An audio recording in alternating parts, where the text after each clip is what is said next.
que des camarades, hommes et femmes, ne baissent pas la tête. Nous devons amplifier ce mouvement. How dare you continue to look away? Vous avez vraiment voyagé dans la malle? Le Qatar soupçonné d'arroser de gazodollars le Parlement européen. Un article de Louis Collard, Joël Matriche et Christophe Clérix, aussi surnommé Knack.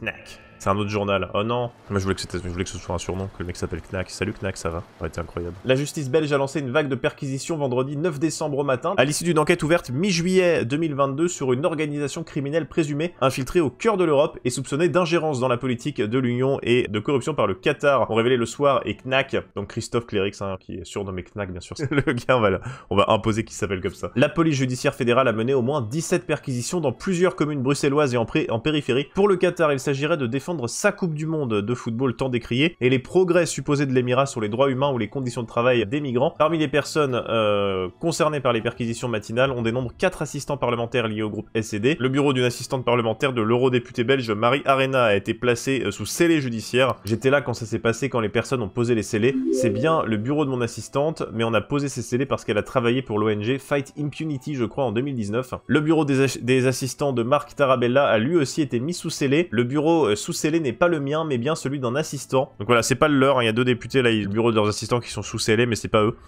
C'est leurs assistants, pour l'instant. Alors les personnes interpellées, Luca Vincentini, le super syndicaliste. En 2011, l'Italien est devenu secrétaire de l'organisation fêtière, la CES, la Confédération Européenne des Syndicats. Ah, c'est la Fédération Syndicale Mondiale qui a... Ok. Est-ce que c'est là où la CGT est adhérente? Parce qu'il y en a plusieurs, je crois. En France, ouais, il y a la CFDT, la CFTC, la CGT, FO et l'Union Interprofessionnelle de la Réunion. Donc la Confédération Syndicale Internationale, gros truc quand même, hein. Avec 200 millions de membres au total, si on compte tous les membres des syndicats qui en font partie. Le mois dernier à Melbourne, il a pris du galon étant élu secrétaire général de la Confédération syndicale internationale. Selon le journal suisse Info, la CSI posait un problème pour le Qatar et le syndicat avait posé à plusieurs reprises des questions sur la Coupe du Monde au Qatar. Fin octobre, Vincentini avait rencontré le ministre qatarien du Travail, Al-Mari. En fin de journée, la Confédération publiait toutefois un communiqué laconique, pas de commentaires.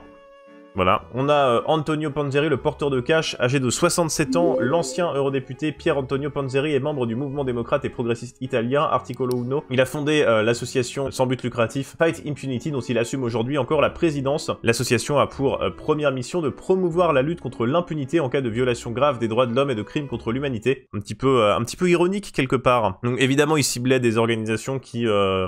auraient été susceptibles de les critiquer ou qu'ils les avaient déjà critiqués pour essayer de retourner leur discours. Mais les opérations ne se sont pas arrêtées là. En fin de journée, nous révélions la perquisition à son domicile bruxellois et l'interpellation d'Eva Kaili. Âgée de 44 ans, la grecque Eva Kaili est entrée au Parlement européen en 2017 sous les couleurs du PASOK pour le groupe SED. Donc ça, c'est là où ça a fait le plus de bruit parce que Eva Kaili est eurodéputée en exercice, hein. Elle est depuis janvier 2022 vice-présidente de l'institution aux côtés de 13 autres députés. Son compagnon FG a été l'assistant d'Antonio Panzeri et collabore avec l'association Fight Impunity, donc c'est des gens qui sont liés entre eux, dont M. Panzeri assure la présidence. La perquisition au domicile de l'élu protégé par l'immunité parlementaire semble indiquer qu'elle aurait été surprise en flagrant délit d'infraction. Quel flagrant délit? Est-ce qu'ils sont entrés, la police, et elle était en train d'accepter un gros sac de sport duquel débordaient des billets? Lors d'un débat le 9 décembre à Strasbourg, Madame Kaili s'est distinguée par des propos à contre-courant à l'égard du Qatar. Today, the World Cup in Qatar is a proof, actually, of how sports diplomacy can achieve a historical transformation of a country, with reforms that inspired the Arab world.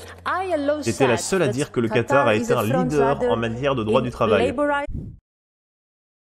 On se demande pourquoi elle dit ça. Son parti grec, le PASOK, puis son groupe au Parlement européen, les SED, ont annoncé après quelques heures avoir suspendu leurs membres avec effet immédiat. Des eurodéputés sont ainsi interrogés samedi sur l'attitude des parlementaires sociodémocrates lors du débat et du vote le 24 novembre d'une résolution condamnant les violations des droits humains au Qatar. Tous les socialistes ont voté contre. Ça pose des questions sur l'ampleur de cette affaire. Est-ce qu'ils ont juste suivi la masse parce qu'il y en a 2 ou 3 effectivement qui étaient corrompus, ou est-ce que c'est plus large que ça? Je pense que l'enquête le dira, mais c'est assez impressionnant quand même. 600 000 € ont été découverts au domicile bruxellois de M. Panzeri, 150 000 € chez Eva Kaili, où de nombreux cadeaux siglés Qatar ont aussi été trouvés. La corruption nulle, vous savez. Il y a des petits drapeaux du pays qui t'a corrompu sur les cadeaux. Il y a un porte-clés Qatar avec le sac de billets. La conférence des présidents des groupes du Parlement européen a décidé à l'unanimité de mettre fin au mandat de vice-présidente d'Eva Kaili. 625 votes favorables sur 628 exprimés. Après ces révélations, la présidente du Parlement européen a dénoncé avec cette affaire une attaque contre la démocratie. Nous allons lancer un processus de réforme pour voir qui a accès à nos locaux, comment ces organisations, ONG et personnes sont financées, quels liens ils entretiennent avec des pays tiers. Donc il va peut-être y avoir du changement dans le fonctionnement des ONG au Parlement européen. Des eurodéputés soupçonnés de corruption par le Qatar, leur amateurisme surprend. Voilà, un entretien de Ouest France avec un spécialiste, leur confrère du Figaro, Georges Malbruno. Ah c'est vrai qu'il écrit Malbruno parce qu'il n'y a pas de T normalement.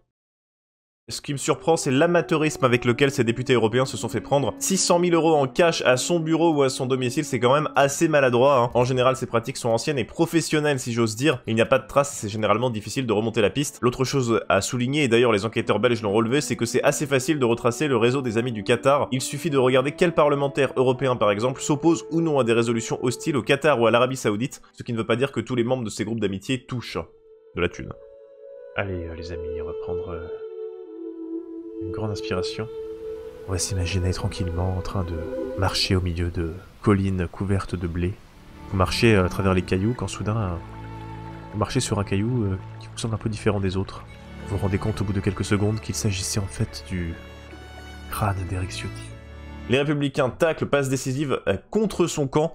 On a suivi le débat entre Ciotti, Pradier et Retailleau pour les candidats à la présidence LR. C'était turbo de droite. Est-ce que c'est surprenant? Ils se sont envoyés des fions à la fin, c'était marrant. À environ 15 jours du congrès du parti, les trois hommes ont débattu pendant près de 2 heures sur le plateau de LCI. Bruno Retailleau a insisté sur la nécessité de rassembler sur une ligne claire sa famille politique. Eric Ciotti a expliqué aux adhérents LR qu'il était enfin temps d'oser la droite du très classique. Mais Aurélien Pradier a sorti un enchaînement technique plus surprenant. Je suis le plus jeune, mais je suis aussi le seul à avoir été maire. Des 3 candidats, je suis aussi le seul à avoir été sapeur-pompier volontaire. Voilà, très bien. Le but contre son camp, Retailleau enfonce Sarkozy. Il faut assumer une rupture avec notre passé. Si à peu près 10 millions d'électeurs nous ont quittés, ce n'est pas parce qu'ils nous ont mal compris, c'est parce qu'on n'a pas toujours été au rendez-vous. Un but contre son camp qui n'a pas plu à Eric Ciotti. J'entends les critiques, les différences avec lui, moi je les assume, mais le dernier qui nous a fait gagner, c'est quand même Nicolas Sarkozy. J'ai vibré avec lui, je ne voudrais pas non plus qu'on efface notre histoire, qu'on soit dans le wokisme politique à droite. Ça ne veut rien dire, Eric Ciotti. En fait, c'est vraiment, le wokisme, c'est critiquer des trucs. Faire son autocritique, c'est du wokisme, quoi. Ah oui, mais d'ailleurs, attendez, parce qu'il y a aussi ça sur Ciotti, là. Ça, c'est la droite, hein. Il va y avoir une élection pour un parti de droite, donc il y a des affaires qui sortent sur un des candidats, hein. C'est le classico, ils se balancent des fions entre eux. Les Républicains, Eric Ciotti et Bruno Retailleau s'affronteront dans un second tour pour la présidence du parti. Monsieur Ciotti, député des Alpes-Maritimes, tenant d'une ligne droitière, a recueilli 42,73% des voix, et Monsieur Retailleau, patron des sénateurs LR et représentant l'aile conservatrice et libérale du parti, 34,45. Alors c'est pas... ça pourrait sembler être la même chose, mais c'est pas vraiment la même chose, attention. Est-ce qu'on peut rendre Retailleau chaud, vous pensez? Attendez, ça c'est important. Attendez, sa peau elle est là, hein, bien sûr. On relève un petit peu. Voilà, très beau. Alors faut lui enlever ses cheveux maintenant, hein. Et là c'est du travail de professionnel que je suis en train de faire. Ne reproduisez pas ça chez vous. Attendez. Voilà. Le nouveau patron des Républicains aura une tâche lourde.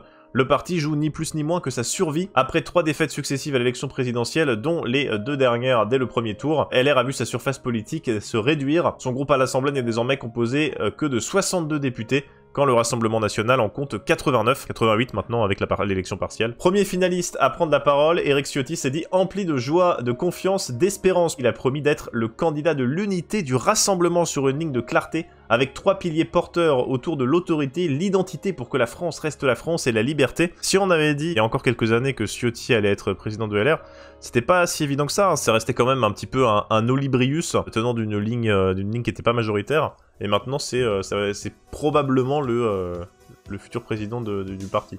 Eric Ciotti, élu à la présidence des Républicains. La victoire d'un favori. Le fachauve élu, tout à fait. Dimanche soir, Eric Ciotti est arrivé en tête avec 53,7% des voix face à Bruno Retailleau pour la présidence des Républicains. Si le parti n'a plus la force militante des années Sarkozy, il reste aujourd'hui l'un des principaux mouvements politiques installés dans tous les territoires, capables de faire ou défaire une majorité à l'Assemblée comme de balayer un texte au Sénat. C'est vrai que le parti, il a pas fait un beau score à la présidentielle, mais il a quand même encore beaucoup de maires, il a encore le Sénat, il a un groupe qui est pivot à l'Assemblée nationale. Jusqu'à peu, le député LR des Alpes-Maritimes était encore moqué dans la Macronie. Ciotti, l'œuf de Paca, s'amusait en privé Richard Ferrand, alors président de l'Assemblée nationale. Richard Ferrand qui a été battu par une babose de la NUPES en Bretagne, donc voilà. Rira bien qui rira le dernier. En plus, l'œuf de Paca, c'est pas très bien trouvé, alors que nous, on a trouvé Fachauve. L'œuf de Paca, vous trouvez ça bien?